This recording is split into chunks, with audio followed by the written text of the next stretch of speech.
मैं हर्षित सिंह, आप देख रहे हैं लोकमंच न्यूज़। अभी हम मौजूद हैं गाजीपुर बॉर्डर पे। यहाँ पे किसानों से बात करेंगे कि आखिरकार उनकी सरकार से क्या मांगे हैं और अगर सरकार उनकी मांगों को पूरा नहीं करती है तो वो कब तक डटे रहेंगे। अभी दिल्ली के जितने भी बॉर्डर हैं सब पे धरना प्रदर्शन कर रहे हैं किसान। तो इस बीच हम मौजूद हैं, किसानों से बात करते हैं। चलिए आगे बढ़ते हैं। देखिए, मैं एक पूर्व सैनिक हूँ और किसान हूँ, किसान का बेटा हूँ। मेरा कहने का मतलब ये है, कोई भी फैक्ट्री, कोई भी निर्माता, कोई भी प्रोडक्ट बनाती है, वो अपना कितना हमारी लागत आई, कितना हमारी उसमें लेबर लगी और कितना हमें मुनाफा चाहिए, कितना रिटेलर का जो है का मुनाफा होगा, उसके हिसाब से एमआरपी तय होती है। किसान को एमआरपी अपना तय करने का हक क्यों नहीं है? हम अपने गेहूं की, अपनी फसल की हम एमआरपी तय क्यों नहीं कर सकते हैं? हर आदमी, निर्माता हर चीज का अपनी एमआरपी खुद तय करता है। हमारी एमआरपी क्या एमएसपी को दूसरी तय कर रहा है और वो भी मिल नहीं रही है। व्यापारी अपनी मनमर्जी से दाम पर खरीद रहा है, तो किसान कहाँ जाएगा, क्या खाएगा, कैसे बच्चों को पढ़ाएगा? सरकार का कहना है कि इसमें आय, इस नए कानून से आय दुगनी होगी। नहीं, आय कहाँ से दुगनी होगी? जो तुम एमएसपी जो तय कर रखी है तुमने, उस पर भी व्यापारी उस रेट पर भी नहीं खरीद रहा है। और अगर आपने एमएसपी तय भी करी है और उस रेट पर व्यापारी नहीं खरीद रहा है, तो उसमें जो है कहा आप दंड प्रक्रिया शुरू करिए। उसमें जो है कहा आप अपराध में जो है कहा उसको घोषणा करिए और उस पर क्या दंड आप देंगे जो एमएसपी से नीचे खरीदेगा, ये निश्चित होना चाहिए। तब तो हम माने कि भाई तो आप जो है किसानों की आय दुगना कर रहे हो और उसके किसान के बारे में सोच रहे हो। ये सब दिखावा है, सब बकवास है। जितने बैठे हैं ना कुर्ता पहन पहन के सफेद, सब चोर हैं, मैं बता रहा हूँ आपको। ठीक है ना, हमारा दिल दुखता है। हमने बॉर्डर पर गोलियां चलाई हैं और आज हमारे बच्चों को खाने के लिए रोटी नहीं है। किसान की इतनी बुरी हालत है, साले सब चोर बैठे हैं। अच्छा, सरकार एक बात कह रही है कि किसानों को बहकाया जा रहा है। किसानों को कौन बहका रहा है हमें नहीं पता। हमारे पास तो कोई बहकाने के लिए नहीं आया। हम खुद इस बात को देख रहे हैं, हमें कौन बहकाएगा है? हमें पता नहीं हम कितना गेहूं पैदा कर रहे हैं, कितना धान पैदा कर रहे हैं, कितना जो है पैदा कर रहे हैं, हमें बेचना है, हमारा रेट नहीं मिल रहा है। 1200 रुपए का जो है डाया का खाता आ रहा है, 400 रुपए का यूरिया का आ रहा है और ट्रैक्टर की जुताई, बुवाई, पानी, खेत बीज पानी, उसकी लागत हमें नहीं मिल रही है। हमें भैया कौन बहकाएगा ये बताइए, बहकाएगा कौन? हमें नहीं दिखाई दे रहा कि हमारी कितनी लागत लग रही है हमारे खेत में और हमें मिल क्या रहा है, उसको भी कोई खरीदने वाला नहीं है। अच्छा, अगर मांगे पूरी नहीं होगी, मांगे पूरी नहीं होंगी, ये भारत का किसान अभी तो और आएगा यहाँ पर, बता रहा हूँ मैं आपको। और यहाँ से हिलने वाले नहीं है लोग। लास्ट दम तक, यहाँ तक जब तक जान में जान रहेगी, भूखे प्यासे मरते गिरते यहाँ पर रहेंगे जब तक इसका सही फैसला नहीं मिलेगा। हम बता रहे हैं आपको, देख लेना आप। अभी किसान जाग चुका है और दिल्ली के चारों तरफ से किसान आ रहा है और यहाँ बहुत बड़ा आंदोलन होने वाला है। हम देखते हैं गवर्नमेंट कब तक नहीं मानती। देखिए, मुद्दा ये किसानों के लिए बड़ा गंभीर मुद्दा है और किसान के बल पर ये सरकार बन के बैठी है। बहुत है इसमें, सरकार को वोट दिया किसान ने और किसान का ही वोट है और कहीं बाहर का तो कोई वोट डालने वाला आया नहीं। अब ऐसी स्थिति में बड़ी उम्मीदें थी किसानों को, क्योंकि जब ये विपक्ष में बैठा करते थे तो किसान की बहुत बड़ी वकालत करते थे और लोगों को लगा, किसानों को लगा कि ये यदि सत्ता में आए तो ये किसान का भला करेंगे, किसान के लिए अच्छी बातें करेंगे। तो ये सरकार का तो सरकार कह रही है कि इस नए कानून से आय दुगनी होगी, किसान की आय दुगनी होगी। देखिए, ये तो बिल्कुल गलत ही बातें हैं सारी बात गलत इसलिए हैं कि ये एमएसपी घोषित करते हैं, कभी एमएसपी पे कभी किसान की फसल नहीं बिकी है। थोड़ी बहुत किसी की बिक जाए अलग बात है, नहीं तो उसमें भी व्यापारी फायदा उठा लेते हैं। जब तक कानून नहीं बनेगा कि एमएसपी से नीचे किसान की फसल को यदि कोई खरीदेगा तो उसका ये दंड का प्रावधान ये होना चाहिए। तो दंड का प्रावधान जब तक कानूनी नहीं बनेगा तब तक एमएसपी के कोई मायने नहीं रहेगा। ये इस बात को हम बहुत लंबे समय से उठाते चले आ रहे हैं। दूसरा, ये जो विधेयक लागू हुए हैं, ये भी जब तक ये बात बार बार कही जा रही है कि जब तक किसान आयोग गठित नहीं होगा, किसान नीतियां जब तक नहीं बनेंगी, तब तक देश का किसान जिंदा नहीं रह सकता। हर आधा घंटे पे किसान की मृत्यु हो रही है, कोई फांसी पे लटक रहा है, कोई पॉइजन खा रहा है, कोई कुछ कर रहा है, कोई कुछ कर रहा है। इस तरह से किसान बिरादरी बर्बाद हो रही है और ये समझ में नहीं आता कि ये लोग संसद भवन में बैठ जाते हैं, विधानसभा में बैठ जाते हैं, तो वहाँ ये सारी बातों को भूल जाते हैं। हम लोगों से वोट लेने के लिए जब ये आते हैं, जब वोट मांगते हैं, तो ये तमाम बातें, तमाम इस तरह के प्रलोभन देते हैं कि हम किसानों के लिए ये करेंगे, हम किसानों के लिए ये करेंगे। तो इस समय किसान बहुत परेशान हैं। मैं मथुरा जनपद की तरफ से मैं आपको ये कहना चाहूँगा कि अभी जो हमारा कोटवन बॉर्डर पड़ता है NH 2 पे, वहाँ काफ़ी किसान पड़े हैं और वह निश्चित रूप से बड़ी संख्या में, अब ये मालूम हो रहा है धीरे धीरे किसान खेती में लगा हुआ था। मथुरा जनपद में गेहूं की खेती इस समय बोई जा रही है, क्योंकि पलेवट हुई है बड़ी मुश्किल से, तो पलेवट होती है, बिजली टाइम से आती नहीं, नहर का पानी टाइम से मिलता नहीं, तो ऐसी स्थिति में किसान परेशान है। अच्छा, सरकार का कहना है जी, सरकार का कहना है कि किसानों को नए बिल के बारे में पता नहीं है, उनको बहकाया जा रहा है। नहीं, मैं ये कहना चाहूँगा कि सबसे बड़ी बात एमएसपी की आ जाती है। एमएसपी सारी सरकार घोषित करती हैं, लेकिन बाजरा का एमएसपी क्या रहा, लेकिन 800 रुपये और 1000 रुपये कुंटल में बाजरा का कोई लेने वाला नहीं हुआ।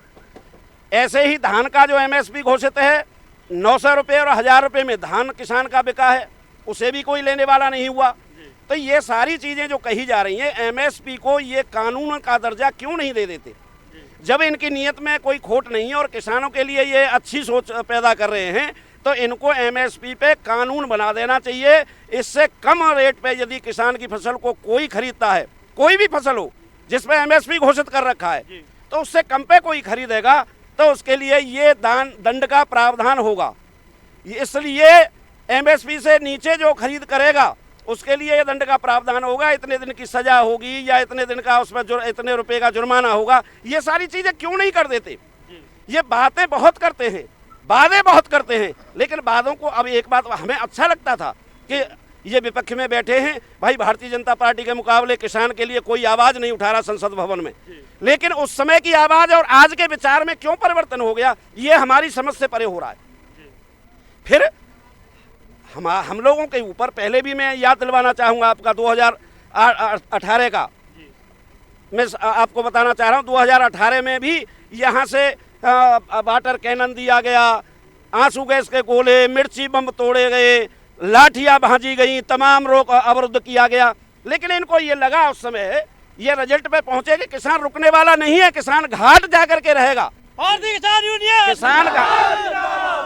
अच्छा, ये बताइए आप कि अगर मांगे पूरी नहीं होती है तो क्या क्या होगा फिर? ये धरना हमेशा जारी रहेगा, ये खत्म नहीं होगा, यही प्रदर्शन होगा जब तक सरकार हमारी पूरी तैयारी के साथ आए हैं। हम, हमारे साथ में राशन है, हमारे साथ में खाने पीने का जो भी हम पे बन रहा है वो सारी चीज लेके आए हैं। ऐसा नहीं अब जितने लोग आ रहे हैं किसान, ऐसा नहीं किसान आज ही बंद हो गया है।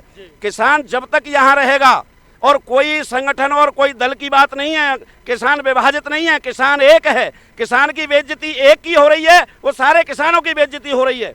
एक किसान पे लाठी पड़ रही है, किसान महसूस कर रहा है कि हमारा अपमान हो रहा है। इस संकल्प को लेकर के अब किसान जो, क्योंकि उत्तर प्रदेश से कम किसान आया था, लेकिन अब बहुत बड़ी संख्या में, मतलब मैं कह रहा हूँ हमारे पंजाब के भाई जो इतनी बहादुरी से काम कर रहे हैं, हरियाणा के कर रहे हैं, उनसे भी हम कई गुना ज्यादा उनको किसान इकट्ठा करके देंगे, ये हमारा वादा है। अच्छा, भारतीय किसान यूनियन सरकार जिंदाबाद। सरकार कह रही है इसमें कौन विपक्षी पार्टियों का हाथ है? नहीं, विपक्ष से हमें कोई लेना देना नहीं।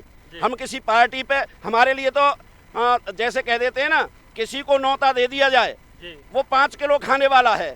अब हमें ये महसूस हो रहा है जितनी पार्टियां हैं तो हमें सपोर्ट करें अलग से, लेकिन कोई ये सोचे कि हम किसान जो है पार्टी के बल पे हम कोई काम कर रहे हैं, पार्टी हमें कोई सिखा रही है, पार्टी के इशारे पे हम चल रहे हैं, वो दिमाग में से सारे लोग निकाल दें। हम किसी के दिमाग पे नहीं चलने वाले, हम किसी के बताए हुए रास्ते पे नहीं चलने वाला। हम अपने दुख को, हम अपनी वेदना को, हम अपनी टीस को स्वयं पहचानते हैं, और पहचानते इसलिए हैं कि जब से आज़ाद हुआ है भारत, तब से लेकर के अब तक किसान की मजदूरी तक कोई दे नहीं पाया। और ये किसान बिरादरी जब मिट जाएगी तो देश कहाँ का रहेगा? देश का सबसे बड़ा जो एक ढांचा तैयार करने वाला है, रीढ़ की हड्डी है, वो देश का किसान है, क्योंकि कृषि प्रधान देश है। मैं ये कहना चाहूँगा, पता नहीं आज तक स्वतंत्र होने से आज तक न तो कभी नहर में पानी की व्यवस्था ढंग से हो पाती है, न बिजली टाइम से मिल पाती है, गन्ने का रेट सही नहीं मिल पाता, गेहूं का रेट सही नहीं मिल पाता, धान का रेट सही नहीं मिल पाता, बाजरे का रेट सही नहीं मिल पाता, मक्का का रेट सही नहीं मिल पाता, दाल दलहन का रेट, मतलब किसी भी फसल का आप नाम लेंगे, कोई सही रेट पे खरीदने वाला ही नहीं। और ये बेकार की बातें हैं कि हमने एमएसपी को घोषित कर रखा है। जब तक कानूनी दर्जा नहीं दिया जाएगा, जब तक कोई किसान आयोग गठित जब तक नहीं होगा, किसान के लिए नीतियां नहीं बनाएंगी, किसान नीति बननी चाहिए, तब किसान का भला है। मैं कहना चाहूँगा सरकारों की नीयत में खोट है। खोट इसलिए है कि डॉक्टर स्वामीनाथन ने सिफारिश जो किया किसान के हित में, वो स्वामीनाथन की सिफारिश को ये क्यों नहीं लागू कर देते। मैं ये बार बार मंच से कहता हूँ, संगठन में कहता हूँ, मीडिया को माध्यम बना करके कहता हूँ, भैया हमें तुम्हें ऐसा लगता है कि डॉक्टर स्वामीनाथन की रिपोर्ट लागू करने पे किसान माला माल हो जाएगा, तो तुम उद्योगपतियों से, तुम अच्छे कारपोरेटर के जितने लोग हैं उन पे जो टैक्स कहते हो टैक्स लगाएंगे, वैसा जब हमें ऐसा लगा कि हम ऊपर उठ गए हैं, हम पे भी टैक्स लगा देना। लेकिन हमें जीने लायक तो खड़ा होने दो, हमें कम से कम इस लायक तो बनाओ कि हमें कम से कम हमारी जान बचे, किसान बिरादरी में बचे, नहीं तो किसान बिरादरी मिटने वाली है। तो ये कहना है मेरा। अच्छा, किसान सरकार मांगे क्यों नहीं पूरी कर रही है किसान की? सरकार मांगे तो जब पूरी करे। अभी केवल एमएसपी मात्र की बात चल रही है, हम तो एमआरपी की बात करें। भाई जब आप हर फैक्ट्री के, हर एक उद्योग की, किसी भी वस्तु के, किसी भी प्रोडक्ट की कीमत उस पर क्लियर लिखा रहता है। सभी हम पानी की बोतल लें, उस पर लिखा रहता है एमआरपी, अधिकतम खुदरा मूल्य लिखा रहता है। किसान तो न्यूनतम समर्थन मूल्य मांग रहा है। अब इतने नीचे तक गिर गया है कि वो एमआरपी की बात भूल गया किसान। हमें तो एमआरपी मांगना चाहिए, हम एमएसपी क्यों मांगें? जब हम केवल मात्र एमएसपी पे आ गए हैं तो अब एमएसपी भी देने को तैयार नहीं है।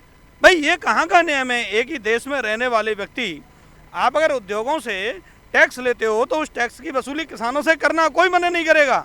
अभी जो प्रधान जी कह रहे थे, अगर हमारे पास इतना पैसा होगा तो हम लोग भी टैक्स देने को तैयार हैं। जब पैसा है ही नहीं, जब नीचे के धरातल पे आ गया है आज किसान कि वो एमएसपी के लिए लड़ रहा है। एक सोचने लायक बड़े दुख की बात यह है कि एमएसपी के लिए लड़ रहा है। अभी लोगों को वास्तविकता में किसानों को एमआरपी और एमएसपी की पता भी नहीं है।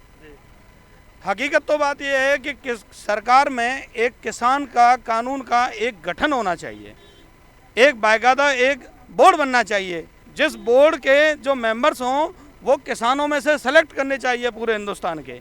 वो जाकर के वहाँ पर किसानों की फसल के मूल्य को, किसानों की जो भी फसल हैं उसकी जो उनकी लागत आ रही है उसकी कीमत को, और जो बिक्री करनी है उसकी कीमत को वो लोग वहाँ बैठ कर के उसका रेट निर्धारित कर सकें, जिससे कि देश के किसानों को कम से कम इतना पैसा मिल सके कि उनके बच्चे कम से कम बेचारे जो भूखे मर रहे हैं वो भूखे न मर सकें।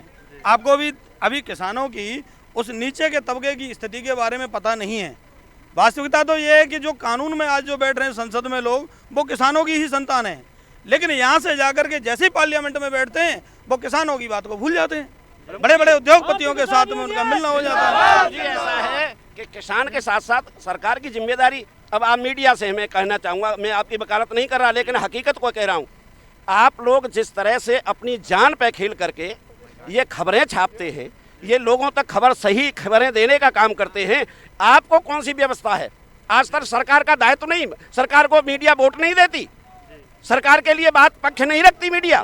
जब आप इतना मेहनत करते हैं, जब आप इतना सारे जान पे खेल करके आप खबरें बनाते हैं, तो क्या सरकार का दायित्व नहीं बनता कि किसान के साथ में मीडिया को भी सोचें, मीडिया के लिए भी करें? चाहूँगा कि किसान, देश का किसान जमीन में खेती जोत करके पूरे देश के लिए अन्न उगा रहा है, वहीं देश के किसान का बेटा सरहद पर जहाँ कड़ाके की ठंड पड़ रही है, माइनस के 45 डिग्री टेम्परेचर तक जा रहा है, वहाँ पे जाकर के देश की रक्षा कर रहा है।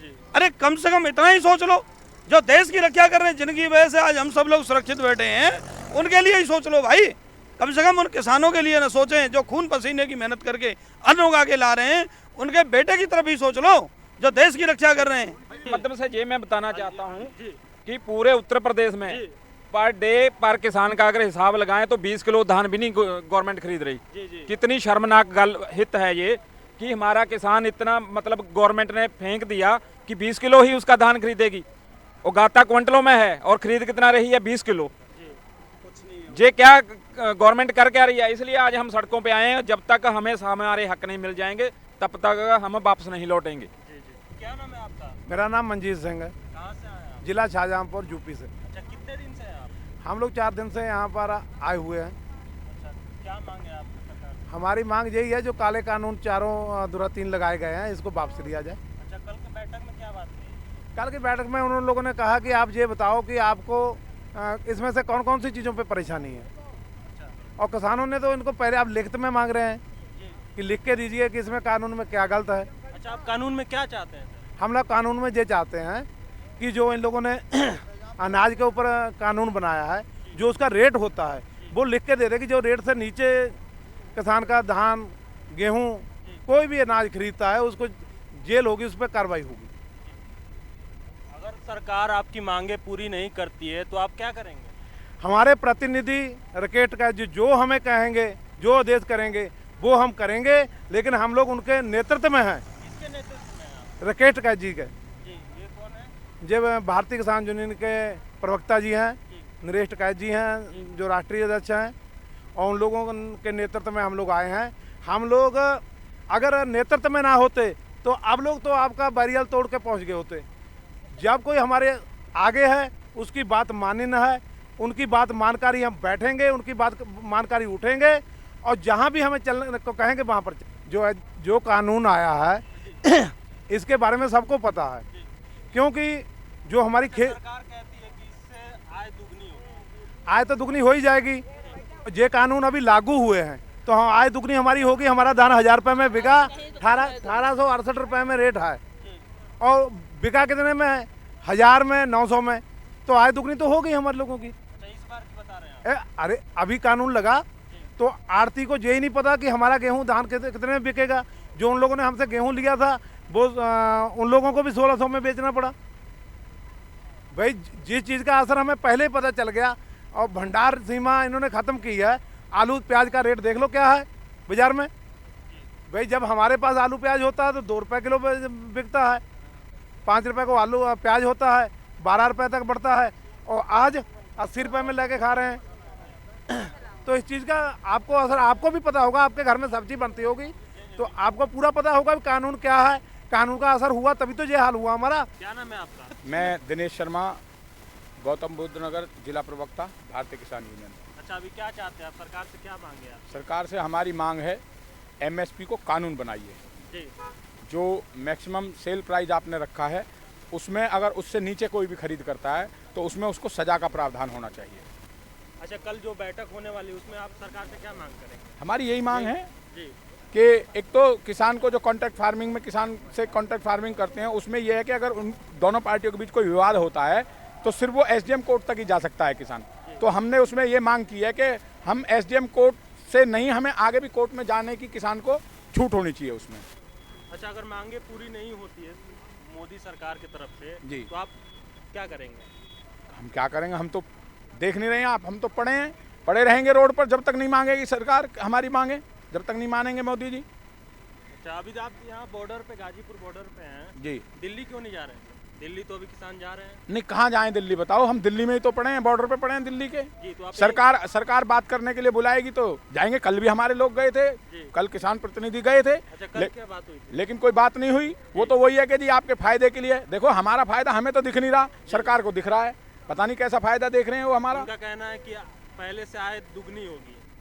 भाई कैसे दुगनी हो जाएगी? हमारी तो जैसे ही आपने ये कहा कि भाई ये कानून, इसमें हम फायदा करेंगे आपका। हमारा धान जो सरकार ने घोषित कर रखा है 1886 रुपये, वो 900 और 1000 और 1100 रुपये में बिक गया। आप अपना कैमरा लेकर के मंडियों की तरफ जाइए, आपको सारा दूध का दूध और पानी का पानी पता चल जाएगा क्या है। आड़ती और सरकार के बिचौलिए, एक तरीके से मैं कहूंगा सरकार के बिचौलिए किसान को लूटने का काम कर रहे हैं। ये जो फर्क आ रहा है कि एमएसपी आपने घोषित कर दिया, खरीद उस पे हो ही नहीं रही, फसल पे एमएसपी पे खरीद कोई करने को राजी नहीं है। किसान परेशान, तबाह और बर्बाद है। अच्छा, सरकार का कहना है कि ये नए कानून से बिचौलियों का खात्मा होगा। आप मुझे बता दीजिए कैसे खात्मा होगा? सरकार तो और बिचौलिए पैदा कर रही है ना। भाई आप किसी को भी कह रहे हैं कि जिसके पास पैन कार्ड होगा वही भैया आड़ती बन जाएगा, तो सरकार तो नए बिचौलिए और पैदा कर रही है बाहर, मंडियों से बाहर। आप बताइए कैसे वो खत्म हो जाएंगे? भाई वो बिचौलिए नहीं होंगे क्या? वो भी तो किसान को ठगेंगे। भारतीय किसान यूनियन जिंदाबाद, भारतीय किसान यूनियन।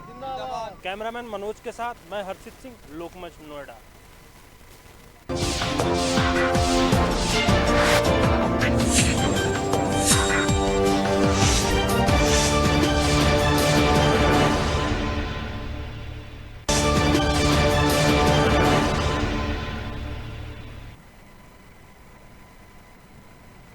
नमस्कार।